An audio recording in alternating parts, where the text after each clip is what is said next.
People think buying a house is a sure way to save money in India. I'm going to show you why by buying a house you will most likely lose big. There are two main arguments for buying a house. First, when you pay EMI, you'll get to own a house in the end. But when you pay rent, the entire money is lost. Second argument, unlike EMI, rent price keeps going up every year. Both of these arguments are true, but still renting is better in India.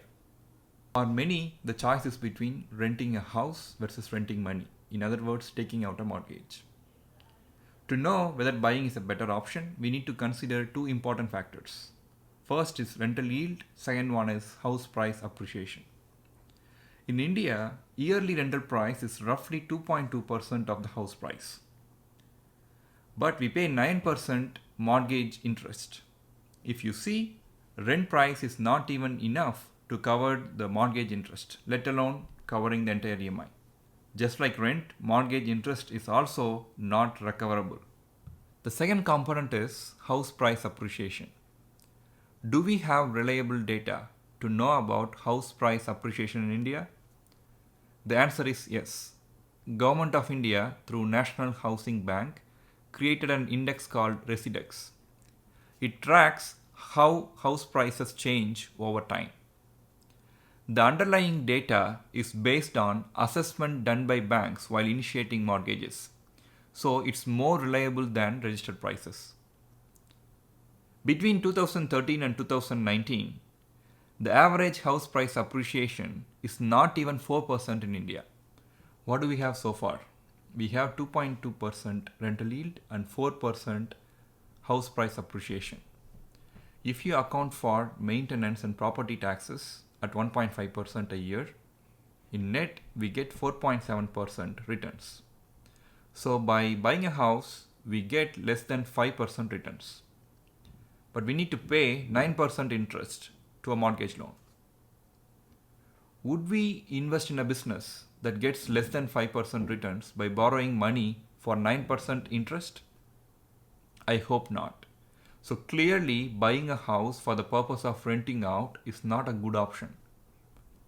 But what about buying a house for ourselves to live?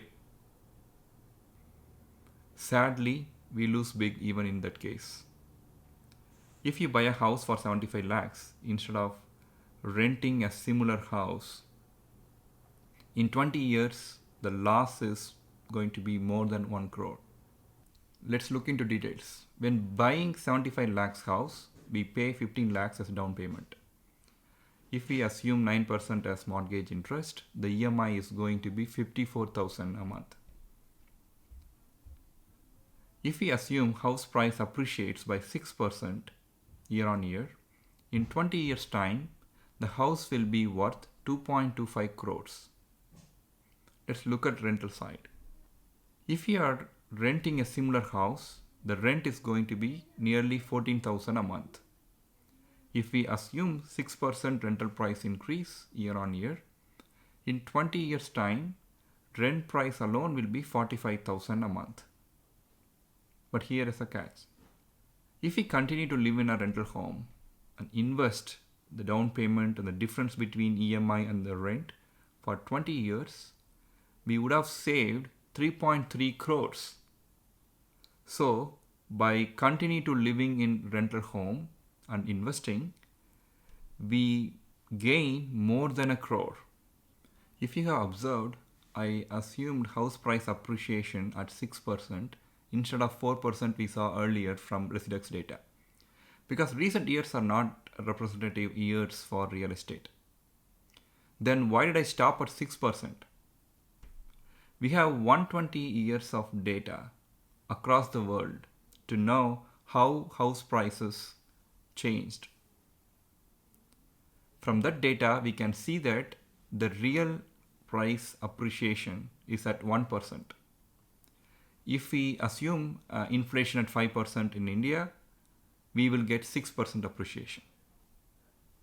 We saw average house price appreciation will result in big loss.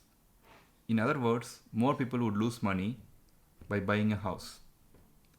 The other big danger in buying a house is lack of diversity.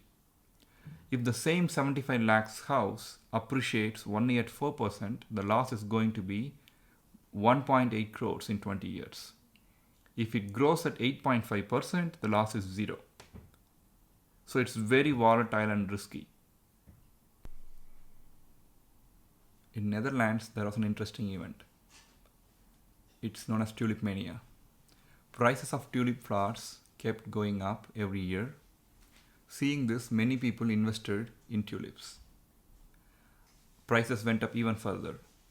At its peak, we could buy a house with a single tulip flower. Of course, eventually prices crashed and people are left with tulips at hand. Imagine you are living in Netherlands at the time. You see that price of tulip flowers keep going up every year.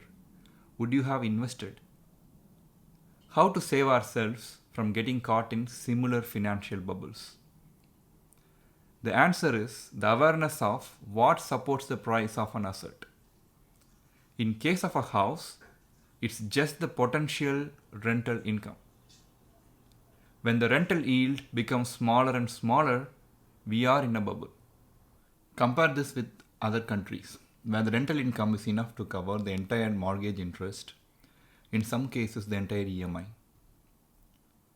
When more people become financially savvy, less people will prefer to buy a house in the present situation. So the house prices will come down. Even when the rental amount stays the same, rental yield will go up. There will be a new equilibrium. At that time, it might be okay to buy a house. Till that time, if you care about saving money, continue to live in a rental house and maintain discipline to invest.